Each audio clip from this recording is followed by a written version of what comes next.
هل في شيء ممكن يميز أندية كرة القدم أكتر من الألوان اللي بترتديها؟ دي حتى بتوصل إنها بتاخد ألقابها من الألوان دي، اللوس بلانكوس أو الأبيض، البلوجرانا اللي هو النبيتي والازرق بالكتالوني، الريزونيري اللي هو احمر واسود ميلان، او النيروتزوري الازرق والاسود، روخ بلانكوس وبيانكونيري وريدز وبلوز وغيرهم كتير. بس احيانا كتير بيكون في قصة خلف الوان الاندية دي، واحيانا تانية بيكون في قصة خلف قمصان معينة لمواسم معينة لاندية معينة. وبما اننا عملنا فيديو مشابه للمنتخبات وقت كاس العالم واتكلمنا عن ليه في منتخبات بتلبس الوان مش في اعلامها، المانع ان احنا نعمل نسخة للاندية. فمعاكم احمد الجعفري، والنهاردة هنتكلم عن كيف اختارت اشهر الاندية الوانها، وبرضو عن اغرب قصص قمصان اندية كرة قدم.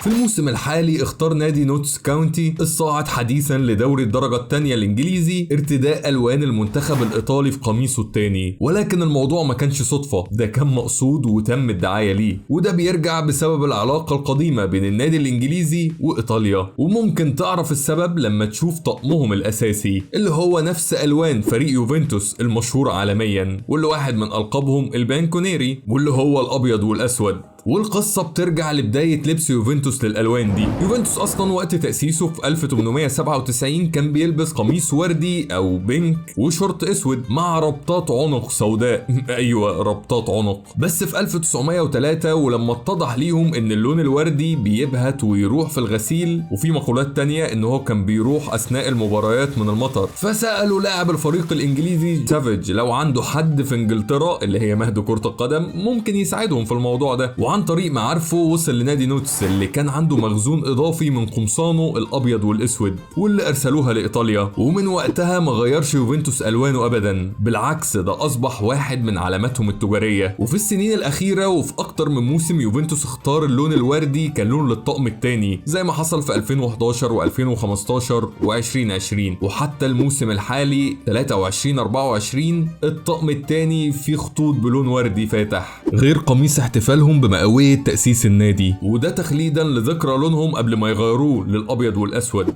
وفي 2011 وافتتاح نادي يوفنتوس لملعبه الجديد طلب من نوتس كاونتي لعب أول مباراة ضدهم عليه، عرفانا بالجميل وأحياء للعلاقة بين الناديين. بس أغلب قصص ألوان الأندية الإيطالية التانية مختلفة شوية، منها الشاعري ومنها الفلسفي، وده مش شيء غريب على تاريخ البلد الثقافي والفني، ومنها الكوميدي شوية. انتر ميلان اختار الأسود والأزرق لتمثيل لون السماء في الليل والصباح على التوالي، بينما اي سي ميلان بالنسبة لي الأسود بيدل على خوف خصومهم والأحمر عن شغف لاعبيهم، في حين اختار باليرمو اللونين الوردي والأسود للدلالة على نتائج الفريق الغير مستقرة، بيعايروا اللعيبة بتاعتهم باين، وردي للنتائج الحلوة وأسود للنتائج السيئة. طبعا ألوان روما متاخدة من ألوان العاصمة وتاريخها، الأحمر من الإمبراطورية الرومانية والأصفر من الفاتيكان. ونادي العاصمة الثاني لاتزيو فلونه الازرق ليه علاقه بانه تم انشاؤه كنادي للالعاب الاولمبيه، واتخذ اللون الازرق من مهد الالعاب الاولمبيه اليونان. نابولي نادي الجنوب اختار اللون السماوي اللي بيدل على مياه خليج نابولي، واللي طبعا اشهر من ارتدى قمصانهم هو الاسطوره الارجنتينيه دييجو ارماندو مارادونا، واللي عملنا فيديو كامل تحديدا عن علاقه نادي الجنوب بالارجنتيني. وبعد وفاه مارادونا نابولي مش بس غير اسم ملعبه لاسم الاسطوره، لا ده كمان اضاف لقمصانه الثلاثه ولاتوبيس نقل الفريق رسمه لدييجو، قبل ما يوقفوا كل ده بعدها بكام شهر بسبب نزاع قضائي مع ورثة مارادونا على حقوق صوره ورسوماته اللي على القميص. ولكن اللي بشوف قصته غريبة هو الفيولا. نادي فرونتينا مشهور بلونه البنفسجي، ولكن في الأساس قميصهم كان نصه أبيض ونصه أحمر. بس في 1929 حصلت غلطة أثناء غسيل الطقم في النهر، مش عارف ليه تحديدا بيغسلوه في نهر يعني. المهم حصلت غلطة وساح الأبيض في الأحمر وأصبح لونه بنفسجي، اللون اللي عجب الجماهير وأصبح لونهم الأساسي والمميز ليهم إلى الآن. بس في موسم 92-93 تدخل الاتحاد الإيطالي ومنع طقم فرونتينا للموسم ده، وده لأن الطقم كان وسط الرسومات اللي عليه في رمز للصليب المعقوف، العلامة الخاصة بالنازية الألمانية. الغريب إن الجماهير احتاجت عدة شهور عشان تلاحظ العلامة النازية على القميص، وأول شكوى رسمية اتقدمت للاتحاد كانت في ديسمبر 92. في 2005-2006 أرسنال ارتدى طقم بيعتبر دلوقتي أيقوني، وحتى تقديمه كان أيقوني. لاعبي الفريق بيتصوروا صورة مماثلة لصورة اتصورت قبلها ب100 سنة تقريبا. الطقم كان مختلف عن المعتاد بالنسبة لأرسنال، سواء عشان لونه العنابي واللي مختلف عن الأحمر الخاص بالجانرز، أو عشان غياب اللون الأبيض من تصميم القميص. والطقم كان تخليدا لملعب الهايبري معقل الجانرز السابق، واللي كان موسم 2005-2006 آخر مواسمهم عليه قبل الانتقال للإميريتس ستاديوم. والطقم حمل ألوان أول طقم لبسه أرسنال في ملعب الهايبري في 1913، وده لأن في 1895 وقبل ما النادي ينضم لكرة القدم الاحترافية أو البروفيشنال فوتبول، انضم مجموعة من اللاعبين السابقين لنوتنجهام فورست لنادي سكوير اف سي، وده اسم نادي أرسنال السابق، وجابوا معاهم لون نوتنجهام فورست لنادي أرسنال. ولكن يقال ان طقم 2005-2006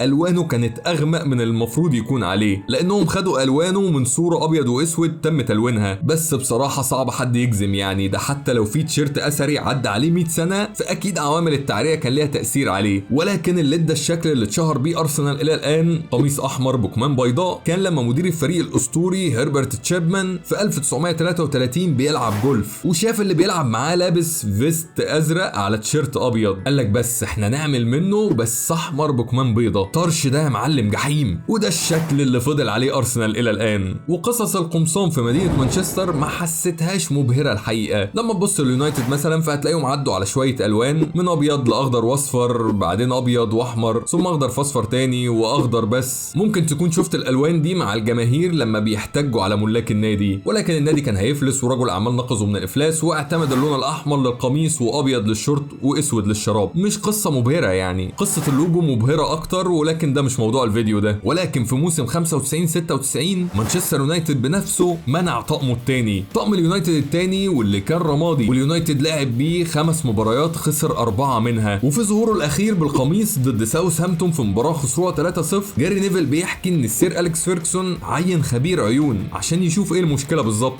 واللي بلغوا ان النغمشه في التيشيرت بتجعل ان من المستحيل على اللاعبين تمييز بعضهم وامتزاج قمصان اللاعبين بالجماهير، والسير قرر تغيير اللبس بين الشوطين. ده يعني غير ان شكله بشع حتى بالنسبه لمقاييس التسعينات. بيجامه يا راجل، ايه ده؟ غير. جاري نيفل بيضيف ان انت مش هتجيب معاك المباراه طقم مختلف الا لو كان فيه مشكله. وعموما تاثرت اطقم كتير في انديه اوروبا بانديه الدوري الانجليزي مهد كره القدم، وتحديدا بسبب الطلاب الانجليز اللي كانوا بيسافروا ويدرسوا في مختلف الدول الأوروبية، أو الأوروبيين اللي كانوا بيروحوا يدرسوا في إنجلترا ويرجعوا. خوان إلردوي الطالب المقيم في بلباو وهو راجع لأسبانيا حمل معاه 50 قميص من قمصان ساوثهامبتون الأبيض والأحمر عشان ياخدهم لفريقه المحلي أتلتيك بلباو. وبلباو أرسل الأطقم المتبقية لفريق الشباب في مدريد، واللي حاليا اسمه أيوة بالظبط أتلتيكو مدريد. الفريقين بيتنافسوا حاليا في دوري الدرجة الأولى طبعا ومن كبار الفرق الأسبانية، والاتنين بيلبسوا نفس الألوان باختلاف لون الشورت. ولكن بلباو في 2004 عينت الفنان الباسكي داريو أورزاي لتصميم قميص احتفالي عشان يلعبوا بيه في البطولة الأوروبية، والفنان استلهم تصميمه من بقع الدم وشال فكرة الخطوط تماما. الجماهير اعترضت على التصميم بشدة، والفريق ما لعبش بيه غير مباراة واحدة ودية قبل ما يخفوه تماما. حاليا بيلقب التيشيرت ده بين جماهير بلباو بطقم الكاتشب. وبالنسبة للنادي الملكي ريال مدريد، واللي تميز بألوانه البيضاء، الألوان اللي مشهور بيها عالميا وبيبيع سنويا ما يقارب 1.5 مليون قميص، واللي ارتداها منذ تأسيسه في 1902، وارتبط دايما باللون الأبيض اللي أكسبه اسم اللوس بلانكوس حتى قبل ما يحصل على لقب النادي الملكي. ولكن في موسم 1925 وتأثرا بنادي كرونسيونز البرازيلي غير ريال مدريد لون شورته للون الأسود. ولكن بعد خسارتين من الغريم برشلونة قرر رئيس النادي وقتها العودة للون الأبيض وإعلانه لون رسمي واحد أوحد للنادي الملكي، اللون اللي فازوا بيه ب5 دوري أبطال مع دي ستيفانو، 3 مع راؤول، و4 مع كريستيانو، غير 2 تانيين كمان، يعني 14 بطولة دوري أبطال. وزي ما أندية أوروبا تأثرت بالأندية الإنجليزية، الأندية الإنجليزية أيضا تأثرت بالأندية التانية. فمثلا قمصان ليدز يونايتد مستوحاة من قمصان ريال مدريد. في البداية كانت مخططة أبيض وأزرق قبل ما تتحول للابيض بالكامل، تكريما للنجاحات الاوروبيه للوس بلانكوس في الستينات وفوزهم ب6 دوري ابطال. ولما نرجع لاسبانيا وتحديدا برشلونه، فهتلاقي ان الوان النادي بيتم تتبعها لعده مصادر. في اللي بيعتقد ان الوان النادي بترجع لجذورهم السويسريه، ومؤسس النادي خوان جامبر السويسري. بازل واكسالسيور الاثنين فرق سابقه لمؤسس النادي الكتالوني، والاثنين ارتادوا الاحمر والازرق. غير ان ارثر وايت الانجليزي واحد اعضاء اول فريق لبرشلونه يقال انه اقنع النادي بارتداء الاحمر والازرق، عشان دي كانت الوان فريق مدرسته ميرشانتايلو للرجبي في ليفربول. بس انا مش شايف ان في قصه بتنفي الاخرى، ممكن الاثنين يكونوا صح. ولكن مع ازدياد شعبيه برشلونه في اسبانيا، انديه تانية في اسبانيا تاثرت بالوان البلوجرانا. ايبار اللي في 1944 ما كانش عنده اطقم وتم اعارته اطقم لبرشلونه، وليفانتي برضه اللي بيلعب بنفس الالوان، واللي اعتمد الوان البلوجرانا بعد الاندماج مع نادي جيمناستيكو، واللي كان بيحمل لوجو مشابه للوجو برشلونه في 1939. وويسكا هو الفريق الرابع اللي بيرتدي الوان البلوجرانا، واللي معروف ان مؤسسيه كانوا مشجعين لبرشلونه في الاساس. وفي السنين الاخيره طبعا الطقم الثاني لبرشلونه في اكتر من موسم، واللي كان له بعد سياسي لما اختاروا علم اقليم كاتالونيا الاصفر والاحمر، واللي مدينه برشلونه موجوده فيه، كالوان لطقمهم الثاني. في البدايه عملوا الطقم الغريب ده، ولما لقوا ان مفيش اعتراض كرروا الموضوع بشكل اوضح واوضح وتاني وتالت.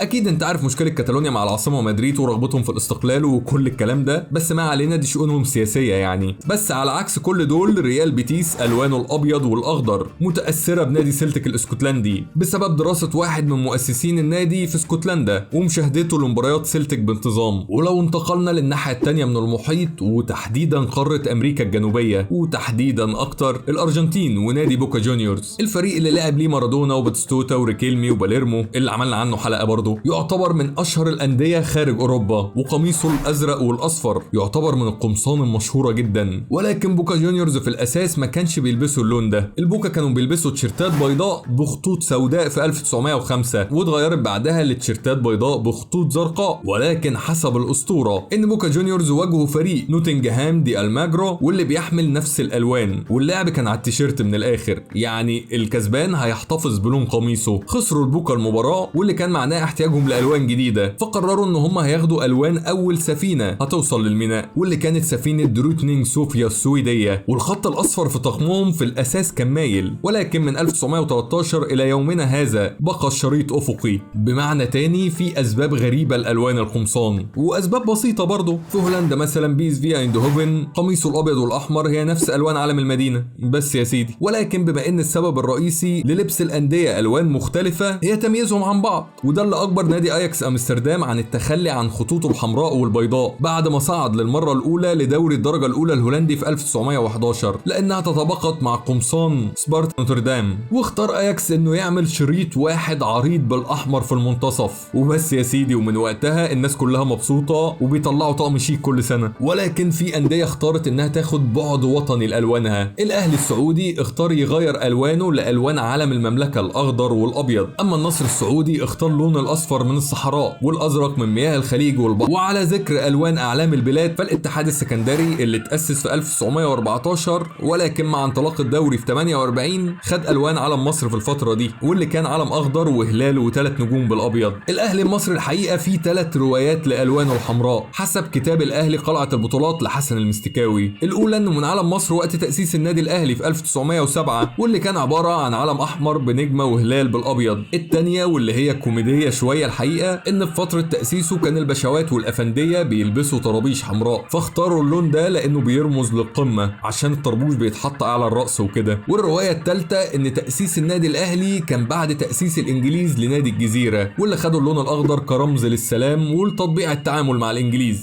فالاهلي اتخذ اللون الاحمر ردا عليهم لان اللون بيرمز للثوره وللقتال. وايضا الزمالك فيه 3 روايات ورا لونه الابيض بالخطين الحمر حسب كتاب 100 سنه زمالك. الروايه الاولى ان الزمالك انشئ على يد المستشار البلجيكي ميرزباخ، واللي كان يعمل رئيسا للمحاكم المختلطه في مصر، وخد الزمالك لون القميص من شعار المحاكم المختلطه، واللي كان خلفيه بيضاء عليهم خطين حمر. والروايه الثانيه بتقول ان لون القميص ملوش علاقه بالمحاكم المختلطه، وانه بيدل على الصفاء والنقاء، والخطين الحمر بيرمزوا لعام تاسيس النادي 11 من 1911. والروايه الثالثه بتقول ان الزمالك برضه استمد الوانه من علم مصر وقتها، واللون الابيض تحديدا من الهلال، لان الاهلي تم تأسيسه قبله، وبالفعل كان خد اللون الأحمر، والخطين الحمر بيدلوا على الروح الرياضية مع الأهلي. وما قدرتش أعرف الحقيقة أنهي رواية من الثلاثة لكلا الفرقتين هي الحقيقية. بس لما تروح لثالث أكبر فريق في مصر تاريخيا النادي الإسماعيلي، فهتلاقي ببساطة إنهم خدوا اللون الأصفر من لون رمال الإسماعيلية الصفراء، وطبعا لون فاكهة المانجا واللي بتميز المحافظة. وفي البداية كان الشورت والشراب لونهم أبيض تقليلا للنفقات، بس لاحقا تم تغييرهم للون الأزرق تشبها بطقم منتخب البرازيل، وده حسب كتاب تاريخ الكرة المصرية. ولكن أبرز فريق خد ألوانه من ألوان علم بالنسبة ليا هو نادي ديبورتيفو بالاستينو التشيلي، اللي زي ما انت واخد بالك مش واخد علم بلده ولكن واخد علم فلسطين. وده لأن مؤسسين النادي في 1920 كانوا مجموعة من المهاجرين الفلسطينيين، وكان واضح اعتزازهم لبلدهم في كل حاجة من الاسم للوجو لحد الطقم. وكان ليهم طقم في 2015 تم منعه بسبب استخدامهم لعلم فلسطين مكان الرقم 1. أيوة، علم فلسطين واحدة موحدة بدون أي كيان محتل، لأن دي خريطة فلسطين ومش خريطة أي حاجة تانية. وجود كيان محتل مش هينسينا إن دي خريطة فلسطين وفلسطين فقط وبس. دي كانت قصص ألوان الأندية المثيرة للاهتمام اللي لقيتها الحقيقة. قول لنا في الكومنتات أغرب قصة أو القصة اللي ما كنتش تعرفها، ولو في قصة ورا لون نادي تعرفها وما قلناهاش وشايفها مثيرة للاهتمام شاركنا بيها. شكرا ليك صديقي الرائع لو كملت الفيديو لحد هنا، وكان معكم الرائع دائما أحمد الجعفري. سلام.